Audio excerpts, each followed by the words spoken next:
Juízes 21, versículo 25.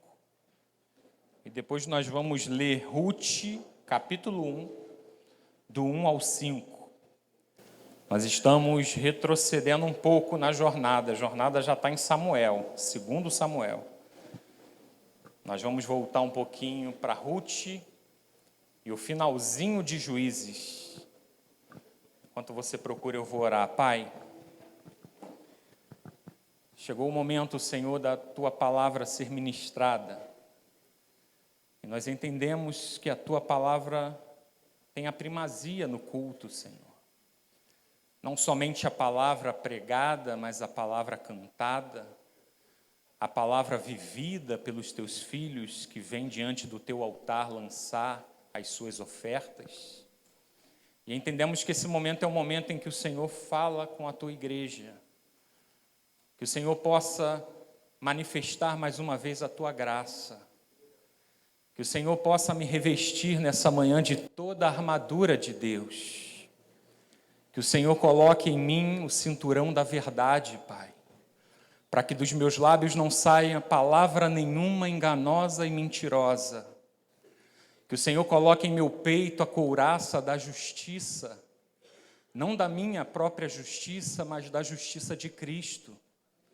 Que o Senhor coloque em meu braço o escudo da fé, para que os dardos inflamados do maligno sejam apagados nessa manhã. Que nas minhas mãos o Senhor coloque a espada do Espírito, que é a palavra de Deus.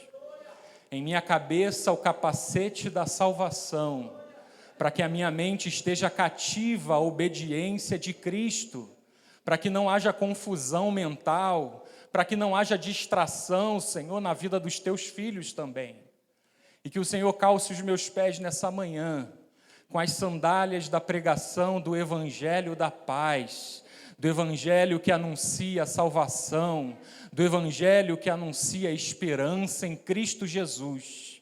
Que o Senhor possa nos revestir nessa manhã, que o Teu sangue seja derramado sobre nós e que a Tua palavra, de forma poderosa, possa ser anunciada com fidelidade, Senhor.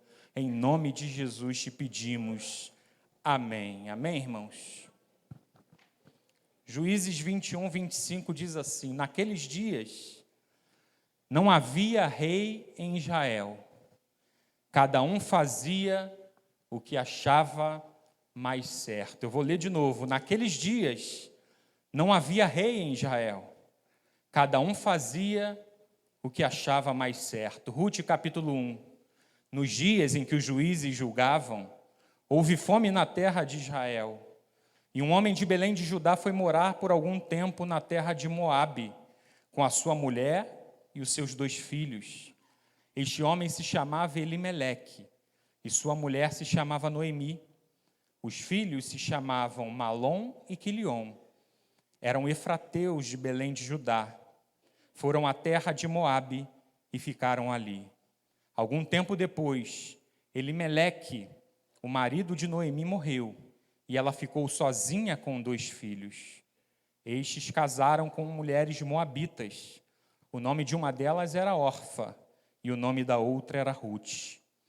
E ficaram ali quase 10 anos.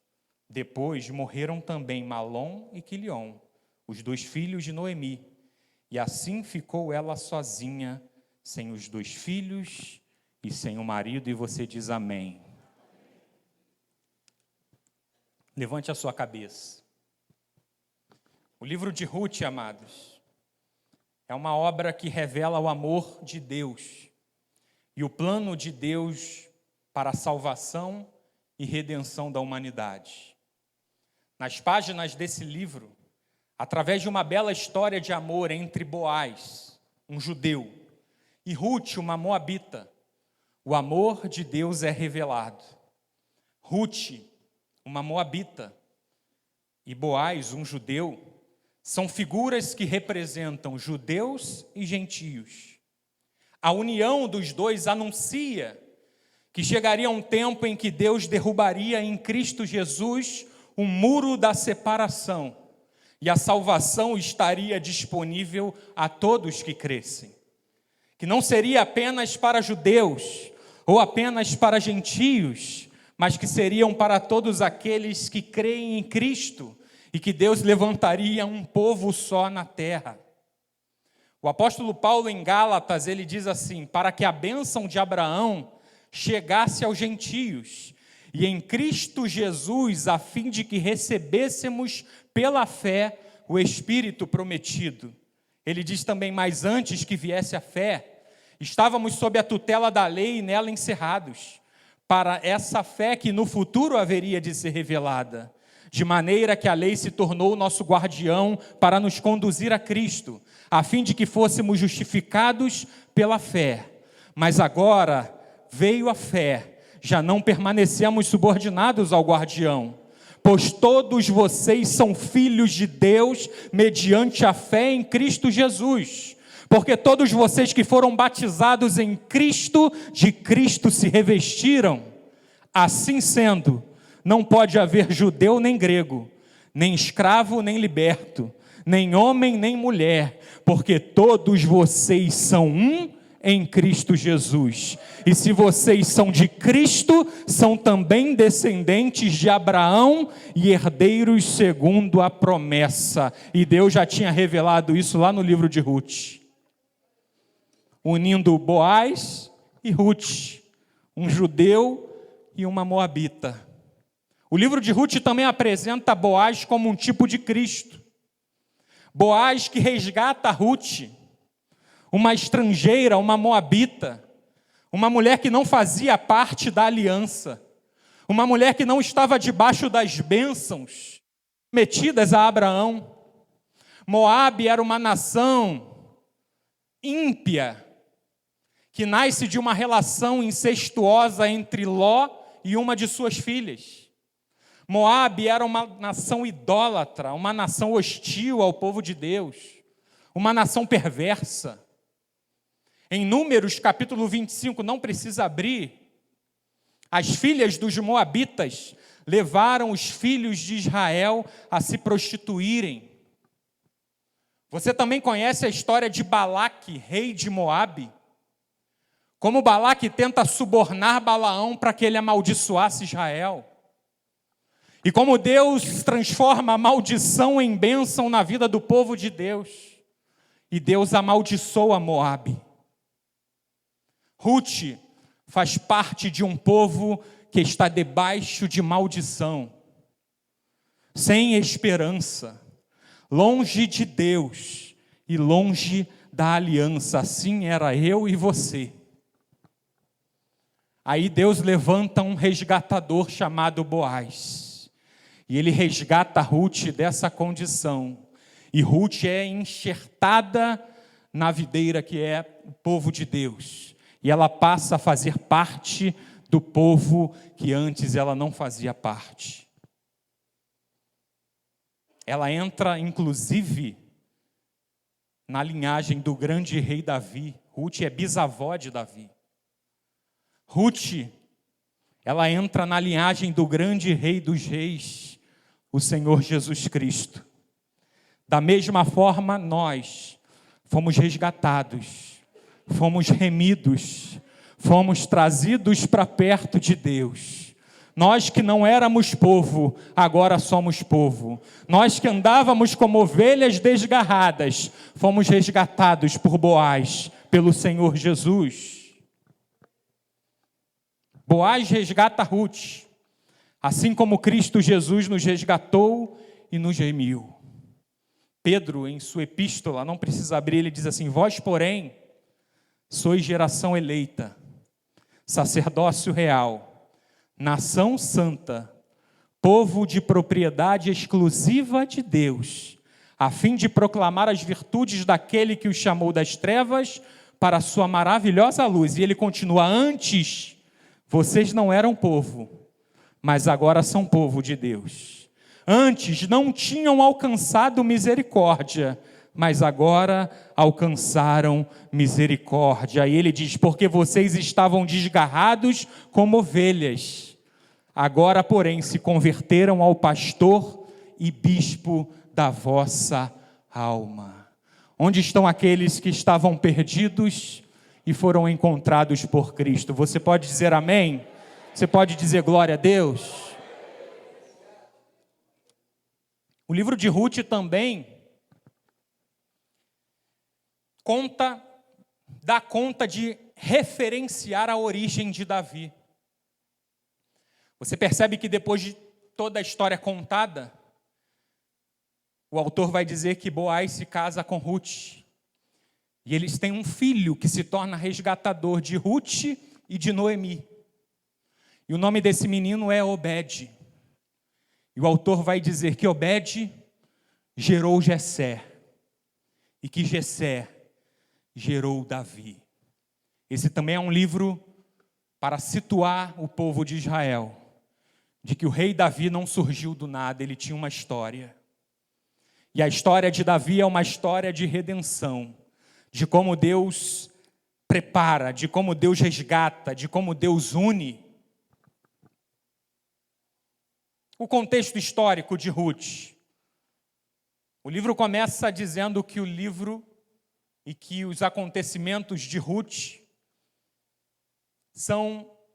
aconteceram ali no período que os juízes governavam e julgavam Israel. Versículo 1 de Ruth, capítulo 1. Nos dias em que os juízes julgavam, houve fome na terra de Israel. O período dos juízes foi o período de muita instabilidade. Nós já falamos aqui algumas vezes. Muitas crises. O povo por diversas vezes se desviando e adorando outros deuses. Deus por diversas vezes permitindo que os inimigos dominassem Israel. Israel se arrependia, Deus vinha com a graça e levantava um juiz. Então o período dos juízes de aproximadamente 400 anos foi um período de muita opressão, de muita escravidão, de muita derrota, de muita angústia, de muita fome. E a história de Elimeleque, Noemi e Ruth acontece nesse cenário em que os juízes julgavam, em que Israel está oscilando, ora volta para Deus e Deus abençoa, ora se afasta de Deus e vem as maldições que estão lá em Deuteronômio. O livro de Juízes, ele se torna assim uma introdução à monarquia de Israel. O autor está dando um pano de fundo em Juízes, do período sombrio que Israel viveu antes da monarquia. Como o povo estava perdido. E o autor de Juízes faz menção, durante o livro, de que a falta de uma liderança única levou o povo a esse declínio. Ele estabelece uma relação entre aquela situação de caos, a ausência de um rei. O último versículo de Juízes nós lemos: naqueles dias não havia rei em Israel. E como consequência, cada um fazia o que achava mais certo. Inclusive, tem outro versículo em Juízes, Juízes capítulo 17, versículo 6, que ele diz a mesma coisa. Juízes capítulo 17, versículo 6. Naqueles dias, não havia rei em Israel. Cada um fazia o que achava mais certo. E aqui a gente chega no cerne da mensagem. E o tema dessa mensagem é: quando não há rei, cada um faz o que acha mais certo. Ao longo de 21 capítulos, o autor conta como Israel desceu ladeira abaixo na imoralidade, de como se desviou, a crise moral de Israel, como as pessoas viviam da maneira que queriam, como as pessoas se entregavam ao que achavam mais certo. O que isso gera? Caos e apostasia. E qualquer semelhança com o mundo que nós vivemos não é coincidência. As pessoas estão sem governo.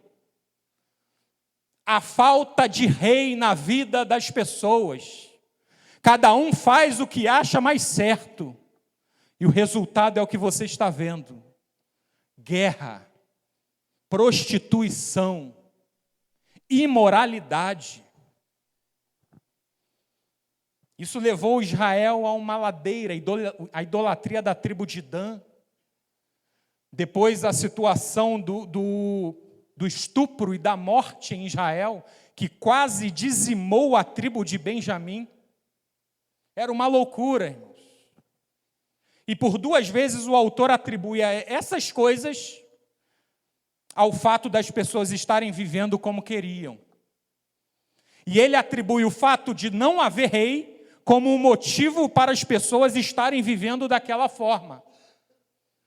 Eu não sei como é que você anda vivendo, mas a palavra de Deus nessa manhã é: se há rei na sua vida, você não pode fazer o que quer. Você não pode andar do jeito que você acha mais certo. Porque esse tipo de conduta é das pessoas que não têm rei. É das pessoas que não têm Senhor. O autor parece vincular a decadência moral e espiritual de Israel à ausência de um rei, de uma figura de liderança unificada que governasse as 12 tribos. Não havia rei em Israel. Cada um fazia o que dava na telha. Mas eles tinham um rei ou não tinham? Mas Israel tinha um Deus. Israel tinha uma lei dada por esse Deus. Por que eles estão vivendo do jeito que querem? Por que estão fazendo o que acham mais certo? A história de Ruth acontece dentro desse período. Não há rei. Está cada um fazendo o que acha mais certo. E a história começa apresentando uma família. Elimeleque, sua esposa Noemi, seus 2 filhos, Malom e Quilion. E o texto diz: naqueles dias houve fome na terra de Israel. E Elimeleque e a sua família saem de Belém de Judá e vão morar em Moabe. O nome Elimeleque significa: o Senhor é meu rei. E olha que interessante, amados. Não há rei. Está cada um fazendo o que quer. Mas existe um homem cujo nome dele é: o Senhor é meu rei. O Senhor governa a minha vida. Em um período onde não há rei, alguém carrega em seu nome uma informação que diz: eu não, eu tenho rei. Vocês podem não ter, mas eu tenho. E o meu rei é o Senhor. Um nome ousado, né? De você declarar aí nesse mundo que está todo mundo perdido e você se posicionar e dizer: eu não vou fazer. Por quê? Porque eu tenho um rei. E o meu rei se chama Jesus Cristo. E eu não vivo para agradar a mim e a ninguém que não seja ao meu Deus. Pedro vai dizer: importa obedecer a Deus do que aos homens. Mas a despeito de ter um nome tão ousado, a vida de Elimeleque não reflete isso. Por quê? Porque Elimeleque está fazendo um movimento. Ele está deixando Belém, terra do pão, casa do pão. E ele está indo para uma terra amaldiçoada por Deus. Ele está deixando a terra prometida e indo tentar a vida num lugar mais próspero. Moabe era, naquela época, um lugar próspero. Só que era um lugar sem a bênção de Deus. Ele faz esse movimento. Não vemos no texto nenhuma indicação de que ele orou a Deus consultando. E nem de que Deus veio a ele e disse: Elimeleque, vai para Moabe. Elimeleque vive em um período em que não há rei. Que cada um faz o que acha mais certo. E cada um faz o que é mais certo, o que acha mais certo, porque não tem rei. Elimeleque carrega um nome ousado e diz: eu tenho rei. Só que ele vive igual às pessoas que não têm rei. ele também vive fazendo o que ele acha mais certo, a despeito do seu nome dizer: o Senhor é meu rei. Ele vive da mesma forma que os outros que não têm rei vivem. Ele age igual aos demais, a despeito de carregar um nome que diz que ele pertence a Deus. O nome diz: eu tenho um rei, mas as atitudes dele são atitudes iguais àqueles que não têm rei, que não temem a Deus. Na prática, Elimeleque está agindo igual àqueles que não têm rei. E lá em Moabe, ele encontra a morte. Não só a sua morte, mas a dos seus filhos. Porque quando fazemos o que queremos, outros ainda sofrem as consequências das nossas ações. Quando eu não tenho rei, vivo ao meu bel prazer. Faço o que dá na telha. Vivo do jeito que eu acho que devo viver. Vou aonde tenho vontade de ir. Saio de Belém. Deixo a casa do pão. Vou para Moabe. Caminho para longe da presença de Deus. Mas quando eu tenho rei, amados, eu não faço mais a minha vontade. Eu não vivo mais para satisfazer meus desejos. Eu vivo para agradar ao rei que me chamou, que me salvou e que me deu vida. Quando Jesus entra na minha vida, ele se torna rei. Senhor. Em Gálatas também o apóstolo Paulo vai dizer: porque eu, mediante a própria lei, morri para a lei, a fim de viver para Deus. Estou crucificado com Cristo. Logo, já não sou eu quem vive, mas Cristo vive em mim. E esse viver que agora tenho na carne, vivo pela fé no Filho de Deus, que me amou e se entregou por mim. Se você está aqui nessa manhã e tem um rei, e se o nome do seu rei é Jesus Cristo, você não deve mais viver segundo o curso desse mundo ou segundo aquilo que você acha mais fácil, ou melhor, ou mais correto. Você agora vive conduzido e guiado por aquele que governa a sua vida. A primeira coisa que aprendemos é: o nome de Elimeleque diz uma coisa, mas as suas ações dizem outra. Pessoas sem rei realmente fazem o que querem, irmãos. Não há novidade nenhuma nisso. E não há surpresa nenhuma nisso. O problema é quando aqueles que dizem que tem rei e que tem Deus na sua vida, mas que não vivem de forma condizente com isso. Aí nós temos um problema. As pessoas que dizem que tem um rei, mas vão onde querem ir, fazem o que dá vontade. O senhorio de Cristo na minha vida precisa gerar impacto. Elimeleque decide fazer o que acha mais certo. Ele vai para o lugar mais viável. Lá ele encontra a morte. Porque Deus não estava em Moabe. Ah, mas a casa do pão está faltando pão. Se foi aí que Deus mandou você ficar, fique. Porque o teu sustento não virá de homens, virá de Deus. Obedeça. Permaneça onde Deus mandar você permanecer. Não ceda às pressões. E aí, agora você tem que fazer alguma coisa. Não, você não tem que fazer alguma coisa. Você precisa fazer aquilo que Deus dirigir você para fazer. Não é qualquer coisa que você precisa fazer. Não é para qualquer lugar que você precisa ir. Você e eu precisamos estar no lugar onde Deus manda a gente ficar.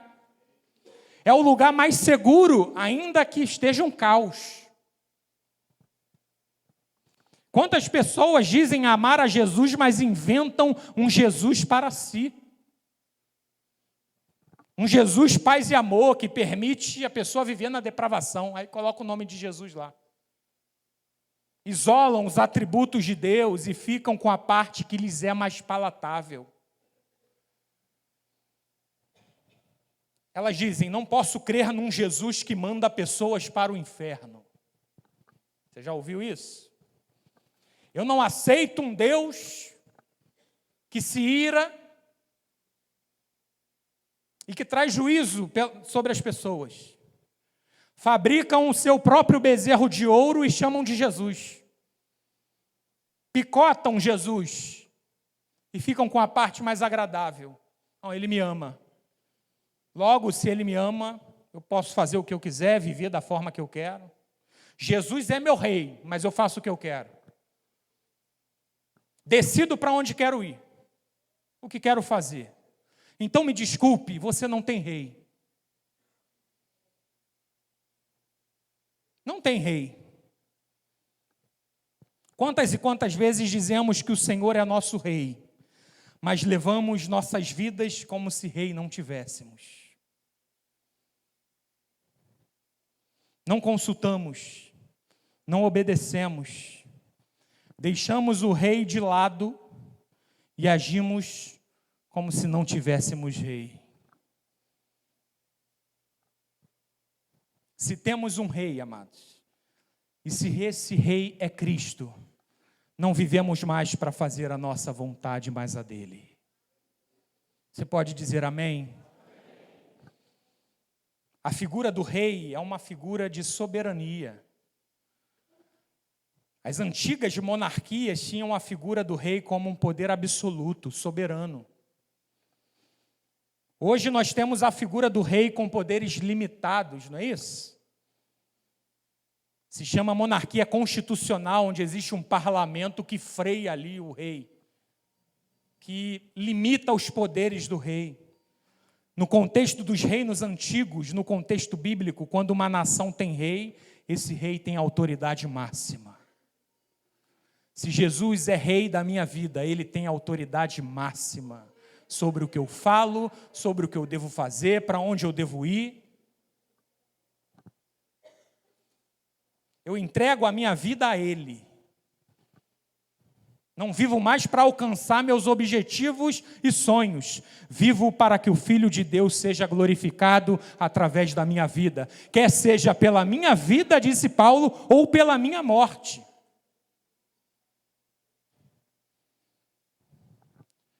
Um exemplo clássico, profeta Jonas. Lembra de Jonas?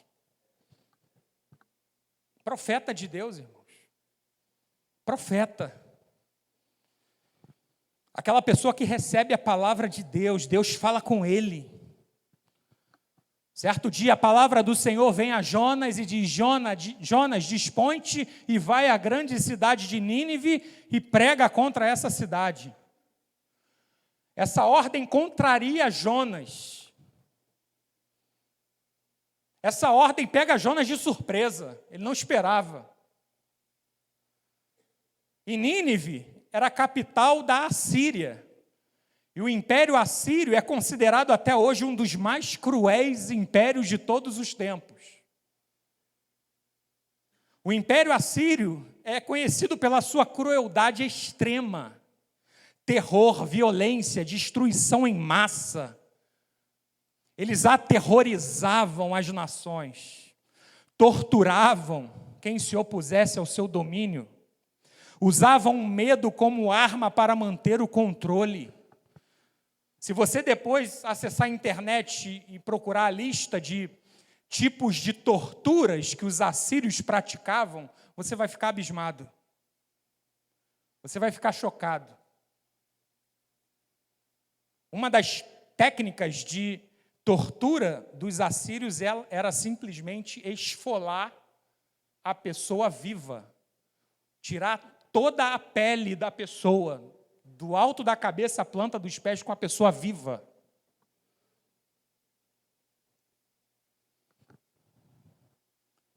Foi o Império Assírio que em 722 promoveu a queda de Samaria e a destruição do reino de Israel, o reino do norte.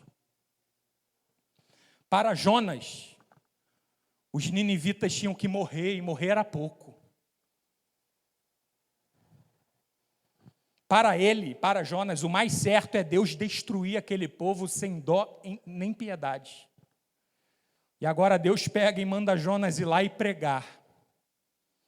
E Jonas sabe que ele carrega uma mensagem de misericórdia. Jonas sabe que Deus é misericordioso, então Jonas se dispõe e vai para Tarsis. Ele vai para longe da presença do Senhor, amados. Jonas então vai fazer o que ele acha mais certo. Olha, o Senhor é meu rei, mas eu decido se eu vou, não vou para esse lugar aí não. Pode me mandar para qualquer lugar, Senhor, menos para Nínive. Ele se nega aí. A ideia de Jonas é, não vou pregar, eles não vão ouvir, não vão se arrepender, e Deus vai acabar com eles porque eles não se arrependeram. Jonas aqui está se achando no direito de determinar o destino de uma nação que Deus quer salvar, amados.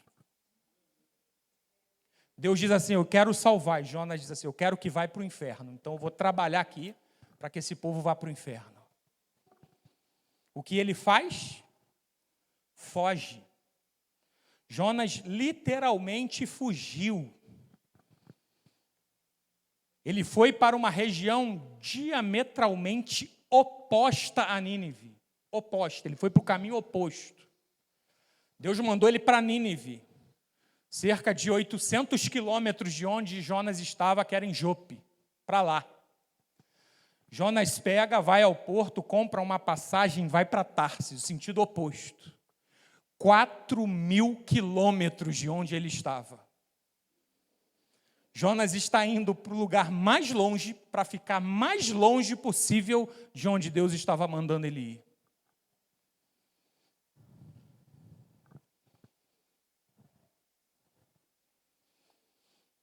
Quantas vezes caminhamos em sentido inverso e oposto ao que Deus está mandando a gente ir, amados? E somos alcançados, assim como Jonas, por tempestades terríveis. Eu estou certo de que a grande maioria das tempestades da minha vida são obra da misericórdia de Deus para me fazer corrigir a rota, deixar o caminho da desobediência e fazer o que Deus está mandando. Deus não manda a tempestade para matar Jonas, mas para corrigir o caminho. Para dizer, eu sou o seu rei, você não vai para onde você quer. Faça o que eu estou falando, Jonas. Vai a Nínive, porque eu quero salvar os ninivitas.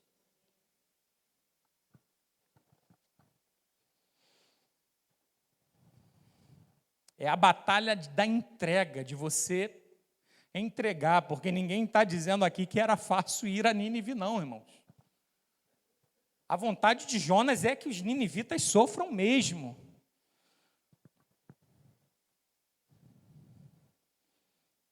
Graças a Deus que Jesus decide fazer a vontade do Pai. Jonas recebe uma ordem, vai para cá e vai para lá. Ele vai para lá. Jesus recebe uma ordem, a cruz. Lá no Getsêmani, ele sofreu. A angústia veio em níveis extremos. Ele suou sangue. Ele por 3 vezes diz, Pai, se possível for, afasta de mim esse cálice. Todavia, não seja feita a minha vontade, mas a tua. E ele vai para a direção que Deus estava mandando.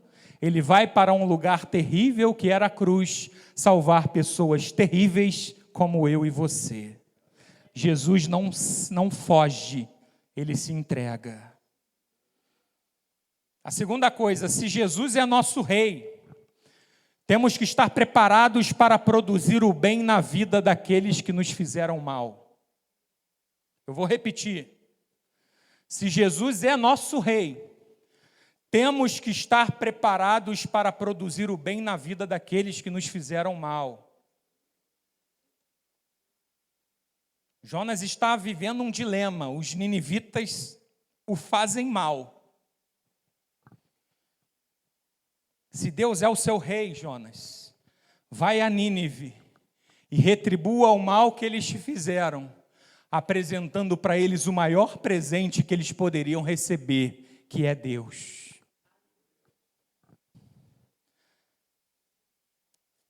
Os ninivitas esmagaram muitas pessoas, torturaram muitas pessoas. Porém, Jesus nos ensina a misericórdia.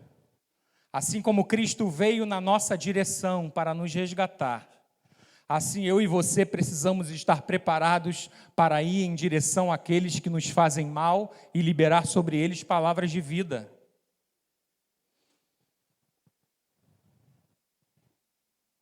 Assim como José, o maior tipo de Cristo no Antigo Testamento, quando ferido pelos seus irmãos, vendido pelos seus irmãos, um menino de 17 anos, mandado para uma outra nação para ser escravo.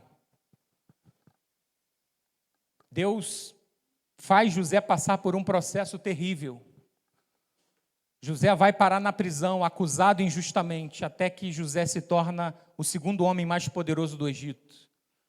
E quando as nações vinham ao Egito para pedir comida a José, certo dia as portas se abrem e Deus coloca os irmãos de José nas mãos dele. Os seus algozes nas suas mãos. O que você faz? Agora você tem poder quase que soberano no Egito. Agora aqueles que te acusaram, que mentiram a seu respeito, aqueles que te fizeram mal e te fizeram sofrer, estão precisando de você e você está numa posição superior a eles. Deus coloca eles na sua mão e a gente vê agora quem é o nosso rei. Quando isso acontece, nós vemos quem é que governa a minha e a sua vida, de que espíritos sois.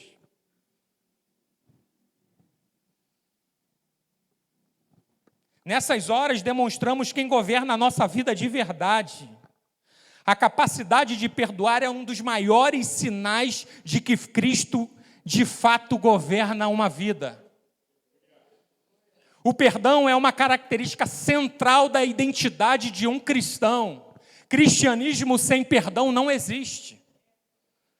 Poucas atitudes deixam você e eu mais parecidos com Cristo do que a atitude de perdoar aqueles que nos fizeram mal. Se Cristo é nosso rei, perdoar não é uma opção, é uma obrigação. Um cristão não pode viver amargurado. O poder do Evangelho e a graça de Deus, uma vez manifesta na vida de um crente, a graça regeneradora de Cristo que vem e te salva, o sangue de Cristo que te purifica. Você não pode mais negar o perdão a ninguém, porque você recebeu do perdão, você provou do perdão.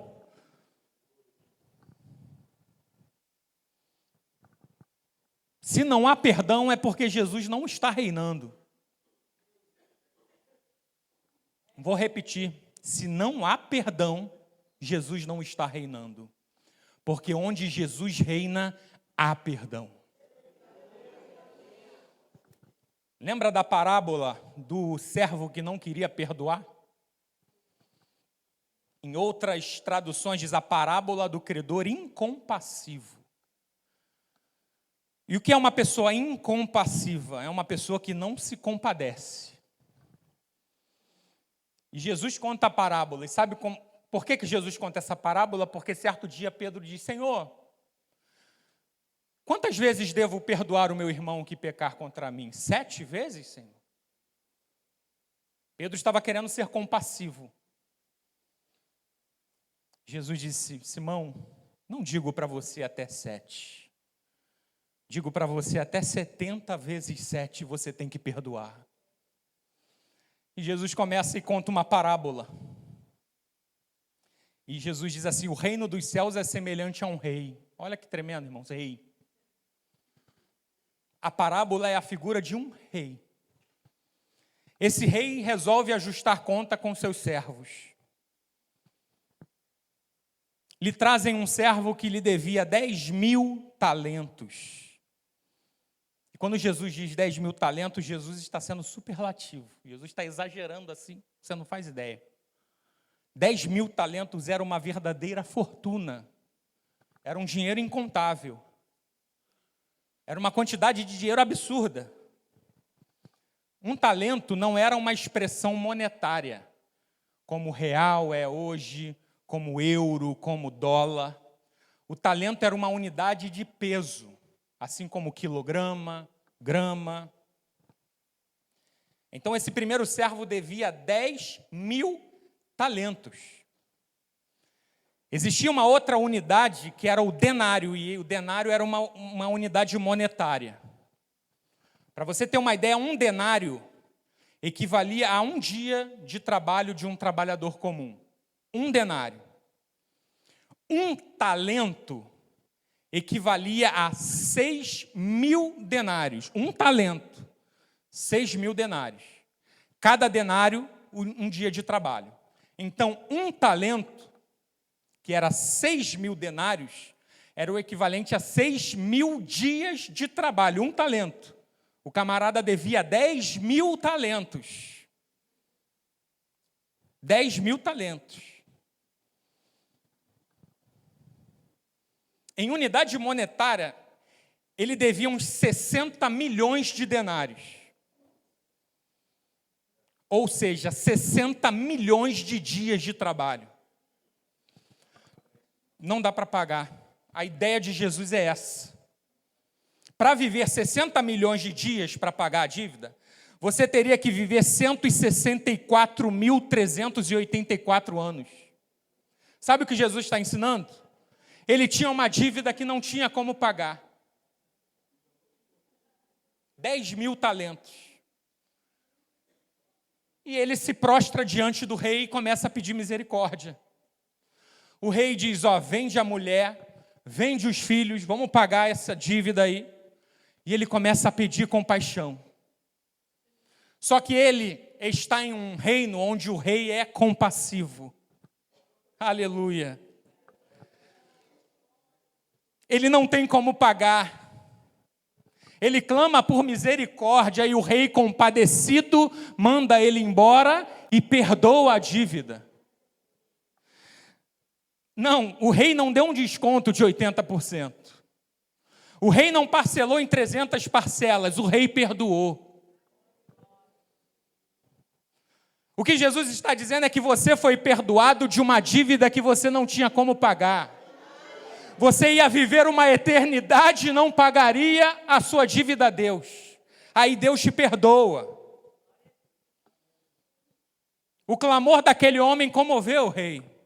Aí ele sai na rua, perdoado, e encontra um conservo que lhe devia 100 denários. Ou seja, 100 dias de trabalho. Uma dívida ridiculamente pequena comparada ao que ele devia e foi perdoado. Para você ter uma ideia, com base no salário mínimo, eu fiz as contas. Digamos que o rei perdoou uma dívida de 3 bilhões de reais desse primeiro camarada. Imagina você estar devendo 3 bilhões e alguém diz assim, está perdoado. Sério? Não está perdoado. Aí você sai na rua e encontra alguém que te deve 5.000 reais. A proporção é essa. Sabe o que ele faz? Ele arremete contra aquele devedor e começa a sufocá-lo e diz, pague o que você me deve. O conservo começa a suplicar, tenha paciência comigo. Faz o mesmo clamor que ele fez ao rei. Ele, porém, não quis. E lançou aquele homem em uma prisão. É isso mesmo, irmãos. Um homem que foi perdoado de uma dívida de 3 bilhões de reais está colocando na prisão uma pessoa que lhe deve 5.000 reais. Jesus, na parábola, diz que os companheiros viram aquilo e ficaram tristes. Olha o testemunho. Porque os companheiros sabiam que ele tinha recebido um perdão. E você espera o quê de alguém que recebeu o perdão de uma dívida tão grande? Que ele saia colocando pessoas na prisão por causa de uma dívida pequena? Eles foram e contaram ao rei. O rei chama aquele homem e diz: servo malvado, eu lhe perdoei aquela dívida porque você me implorou. Será que também você não devia ter compaixão desse conservo, assim como eu tive compaixão de você? O que Jesus ensina na parábola? Que nós tínhamos uma dívida com o rei, e que essa dívida era impagável. O que Jesus ensina é que não há dívida, afronta ou ofensa que você possa sofrer nessa vida, por maior e pior que ela seja, que se compare e chegue a 1% do que Deus te perdoou.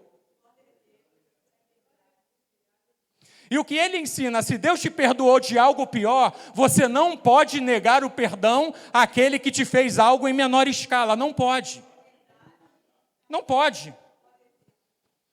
Jesus está ensinando que a medida do perdão que você libera é a medida do perdão que você recebe.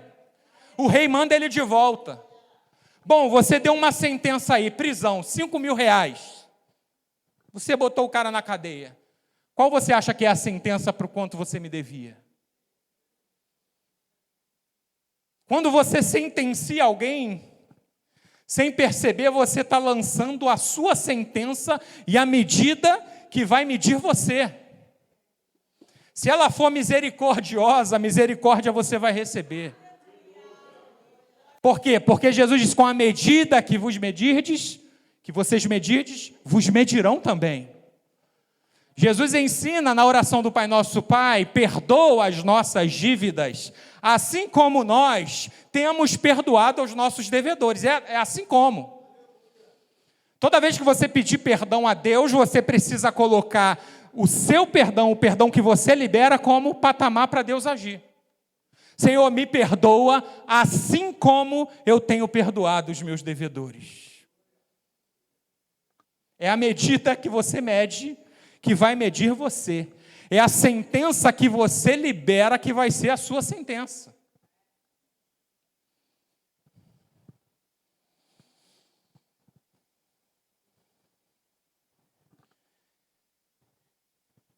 Lembra de Davi?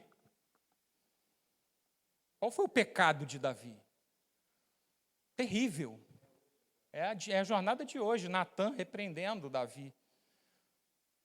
Davi, em vez de ir para a guerra, vai para o palácio, fica passeando. Israel vai para a guerra com Joabe. Davi avista uma mulher tomando banho. Pergunta que mulher é aquela. Alguém vem e diz: olha, é Batseba, mulher de Urias o Heteu. Davi recebe a informação de que aquela mulher é casada e de que o marido está na guerra lutando por Davi, irmãos. Davi manda chamar a mulher, se deita com ela, tem relações. A mulher vai para casa e Urias está na guerra. A mulher manda dizer a Davi: ó, estou grávida. Aí Davi começa a pensar em uma maneira de encobrir o pecado, porque se Urias está na guerra, está há meses fora, e a mulher aparece grávida, não é do marido, de quem é? Vai acabar chegando nele. Aí ele manda chamarem Urias na guerra e trazer para o palácio. Ele tenta convencer Urias a ir para casa, descansar. Vai lá, lava os seus pés. Vai lá, dorme com a sua esposa. Você está cansado da guerra. Urias se nega a fazer isso, vai para a porta do rei e fica dormindo no relento. Olha a fidelidade desse homem. Eu não vou, Joabe está na guerra, meus irmãos estão na guerra, eu não vou ficar aqui aproveitando, não vou. Aí Davi recebe a notícia que ele não foi para casa, chama ele, não fica aí mais 2 dias. Davi faz um banquete e embriaga Urias para ver se embriagado ele ia para casa, ele não foi. Davi diz: não tem jeito. Davi escreve uma carta para Joabe, mandando Joabe colocar Urias na frente da pior batalha, deixar Urias sozinho na batalha para que Urias morra. Davi sela a carta e entrega ao próprio Urias para que ele leve a sua própria sentença de morte, irmãos. Olha o que Davi foi capaz de fazer. Urias morreu, Davi toma Batseba como esposa, agora é minha esposa, daqui a pouco a barriga cresce, é filho do rei. E assim Davi vai levando a vida. Passam-se meses, a criança nasce. E Davi acha que está encoberto, mas não dá para encobrir nada diante do Deus de Israel, irmãos. Deus revela a Natã e manda o profeta Natã lá no palácio falar com Davi. E é essa parte que é interessante. Porque Natã, ele chega a Davi trazendo uma demanda do reino. E Natã não chega para Davi dizendo, você pecou. Natã começa a contar uma história. Rei, está acontecendo um problema aí no reino. O que foi, Natã? Tem 2 caras aí no reino, um é rico e o outro é pobre. O rico tem ovelhas, gados, fazenda, o cara é muito rico. E o pobre só tem uma cordeirinha, a única coisa que o camarada tem.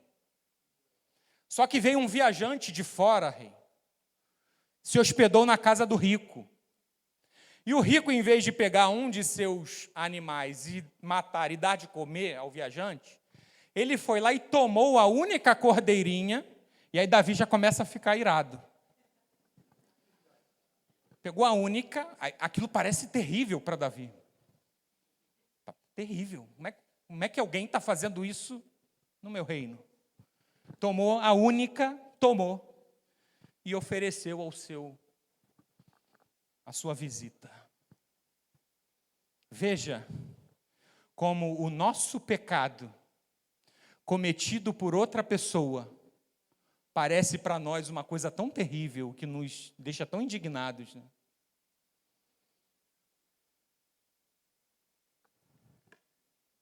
Cuidado. É um alerta para mim e para a sua vida. Toda vez que você vê alguém cometendo alguma coisa e isso te deixar muito irado, muito revoltado, cuidado que você pode estar diante do espelho.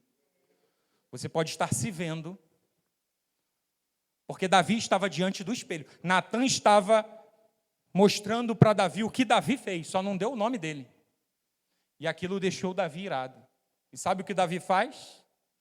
Libera uma sentença. Esse homem tem que morrer.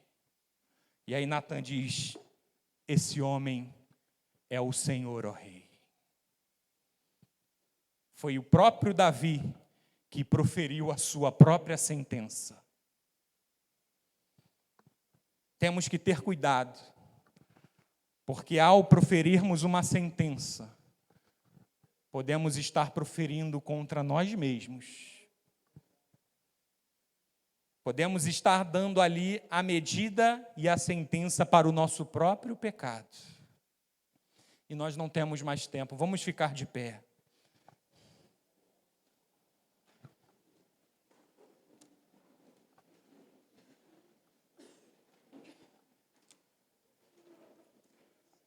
É o fruto do Espírito, irmãos.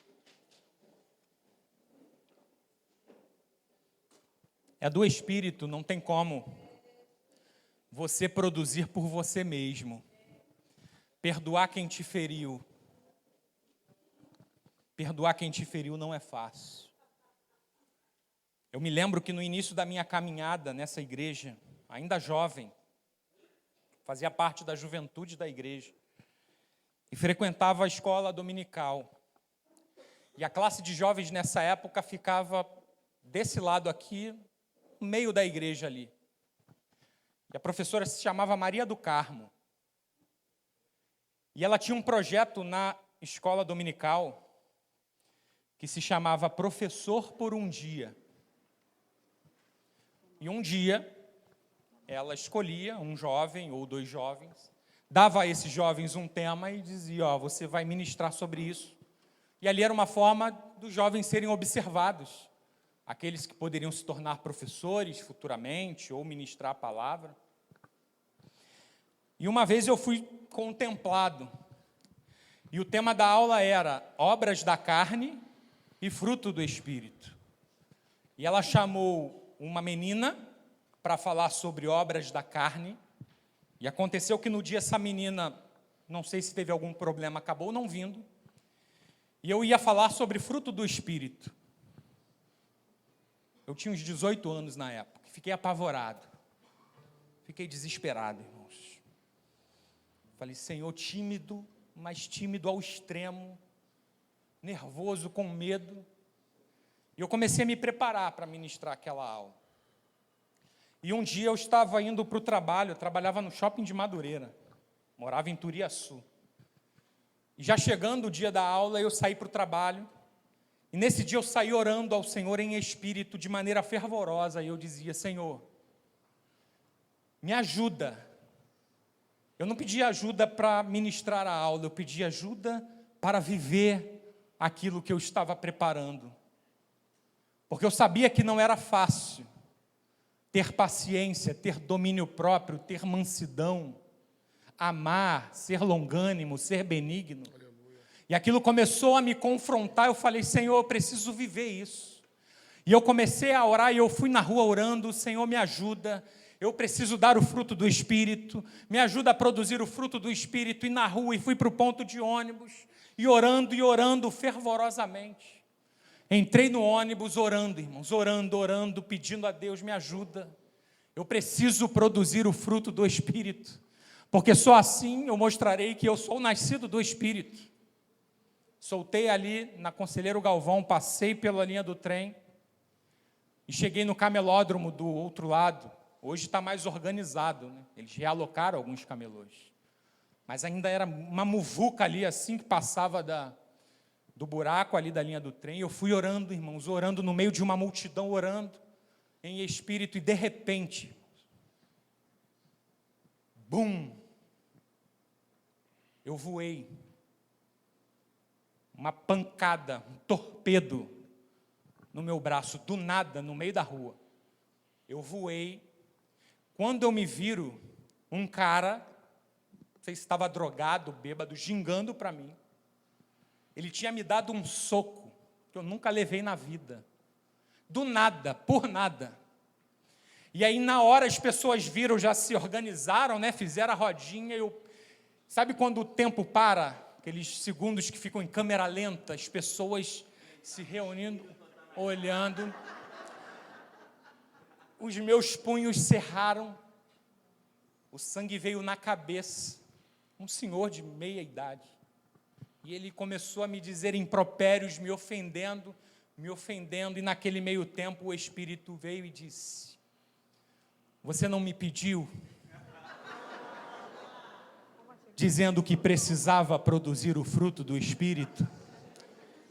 Então eu trouxe alguém para te ferir, para que você possa praticar Aleluia. Aquilo que você está me pedindo.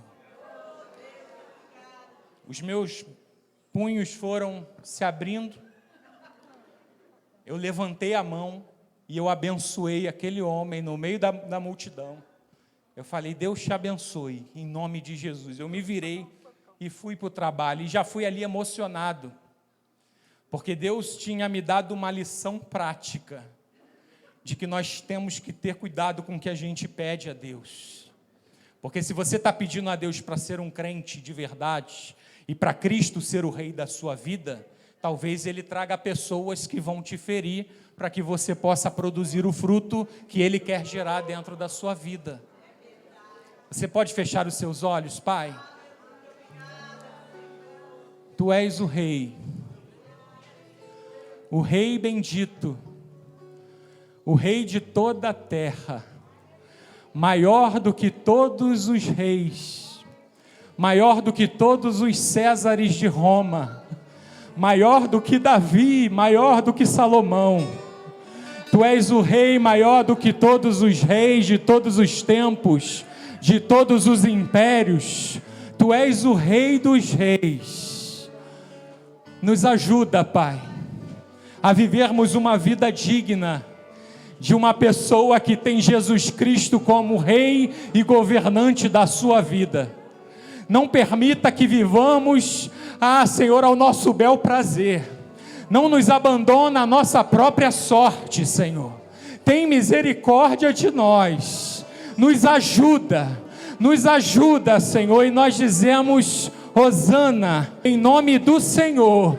Ele é o Rei dos Reis, Ele é Cristo Jesus, Ele é a pedra angular, Ele é a rocha da nossa esperança, Ele é o nosso Rei, e se Ele é o teu Rei, aplauda Ele, glorifica o nome dEle.